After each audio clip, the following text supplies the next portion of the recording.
ఏ రాష్ట్రం కూడా మన రాష్ట్రంతో సాటి రానట్టుగా పోటీ పడిన విధంగా ప్రాథమిక దశ నుంచి 1వ తరగతి నుంచి 12వ తరగతి వరకు ఎన్నో మార్పులు తీసుకొచ్చాం.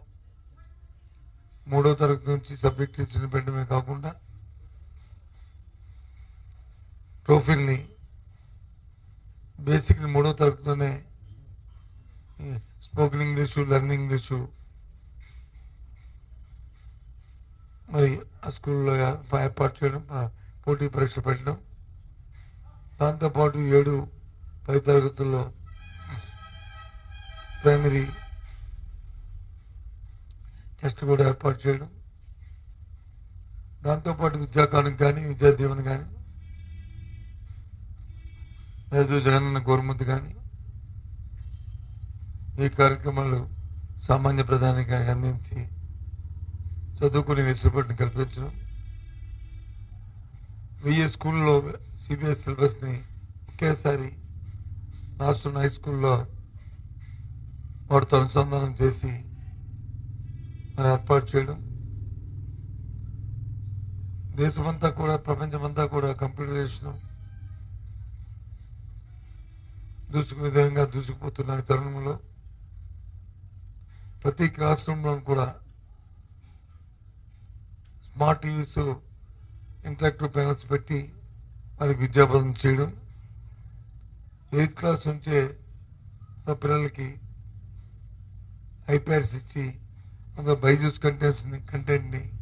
సిలబస్ నుంచి లోడింగ్ చేసి వాళ్ళు నేర్చుకుని ఏర్పాటు చేయడం, ఇవన్నీ ఇలాంటివి ఎన్నో కార్యక్రమాలు. హైయర్ ఎడ్యుకేషన్లో అయితే డిగ్రీలోనే ఫైనల్ ఇయర్ స్టూడెంట్ ఫైనల్ ఇయర్లో ఇంటర్న్షిప్లో మినిమం 6 నెలలు కంపల్సరీ చేయడం, విదేశీ విద్యకు వచ్చి ఇంతకుముందు అరకొరకు కాకుండా ఫుల్ ఫ్లెడ్జ్డ్గా టాప్ యూనివర్సిటీల్లో 100 యూనివర్సిటీలో సీట్ వస్తే 1,25,00,000 రూపాయల వరకు అబ్బాయికి ఖర్చు అయితే 1,25,00,000 రూపాయలు కూడా 1,20,00,000 కూడా ప్రభుత్వం వాళ్ళకి రియంబర్స్ చేసే విధంగా విధానం రూపొందించడం ఇస్తున్న నేపథ్యం. అంతేకాకుండా ఎడెక్స్ సంస్థ ఒప్పందం చేసి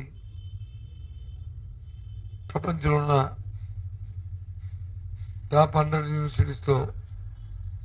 ఎవరైనా ఆన్లైన్ ఎగ్జామ్ కానీ గ్రాడ్యుయేషన్ కానీ పూర్తి చేసిన అయిన తర్వాత ఆయా యూనివర్సిటీలో హార్వర్డ్ కానీ కేంబ్రిడ్జ్ కానీ లండన్ స్కూల్ ఆఫ్ ఎకనామిక్స్ కానీ ఇలాంటి పెద్ద యూనివర్సిటీలో ఎక్కడైనా ఆన్లైన్ కోర్స్ చేస్తారంటే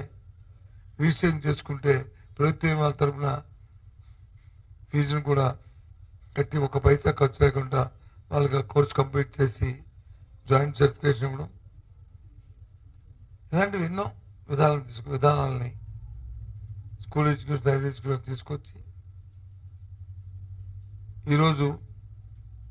10th క్లాస్ ఇంటర్మీడియట్ ఎగ్జామ్స్లో పబ్లిక్ ఎగ్జామ్ జరిగినప్పుడు ప్రైవేట్ స్కూల్స్ కంటే గవర్నమెంట్ స్కూల్లోనే ఎక్కువ శాతం పాస్ అయ్యేటట్లు, అలాగే ప్రథమ మార్కులు కూడా వచ్చే విధంగా మరి టీచర్లకి తరఫీ ఇచ్చి వారి బోధన చేయడం, వారి కృషితో ఈ కార్యక్రమం జరగడం అనేది చాలా ఆనందదాయకం.